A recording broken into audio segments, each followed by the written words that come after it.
ইলিশ মাছ নিয়ে আসা হয়েছে। এটা হচ্ছে বাংলাদেশের ইলিশ। তো আজকে ইলিশ মাছটা করব, দেখি কিভাবে করি। একটু একটু পেস্ট করলাম সর্ষে, কালো সর্ষে, আর করেছি একটু পোস্ত কাঁচা লঙ্কা দিয়ে, সাথে একটু লবণ মিক্সড করে দিয়েছি।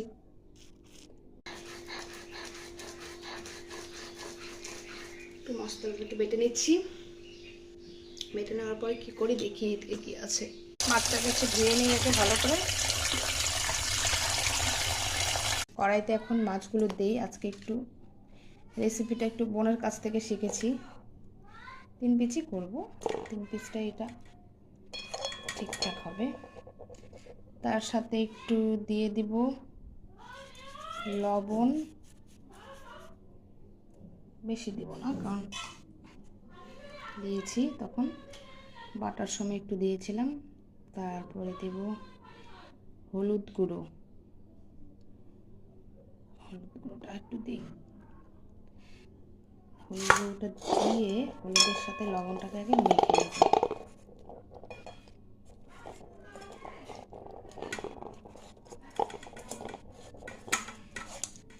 মাখতেই তো পারছি না ঠিক মতো। রান্না না জানলে যা হয়, অত কিছু পারি না বাবা, অল্প কিছু পারি।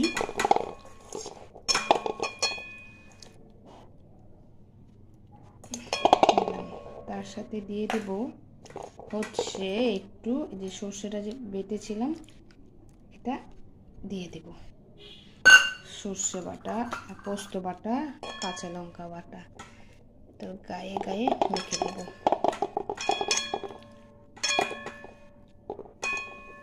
আচ্ছা দাঁড়াও, একটু সর্ষে তেলটা একটু দিয়ে দিলাম,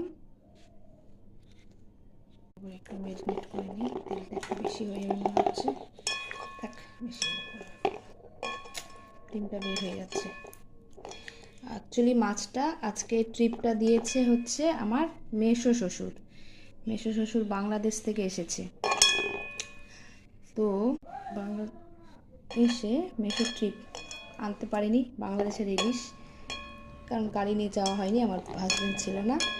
তো বাড়িতে অনেক লোক আছে, নিচে আছে আরও ফ্যামিলি, শ্বশুর শাশুড়ি সবাই আছে। তো মোটামুটি এনেছে 1800 টাকা না 1700 টাকা কিলো, 1.5 কিলো, আবার 1 কিলো 2.5 কিলো এনেছে। তো আমাদের লোক কম, আমার ছেলে, আমি আর আমার হাজব্যান্ড। এই ছেলের জন্য উঠিয়ে রেখেছি, হাজব্যান্ডের জন্য একটা ভেজে দেব। তো এটা করবো, দেখি কতটুকু করতে পারি। দিচ্ছি হালকা একটু করে জল দিয়ে দেবো, আর একটু জল লাগবে মনে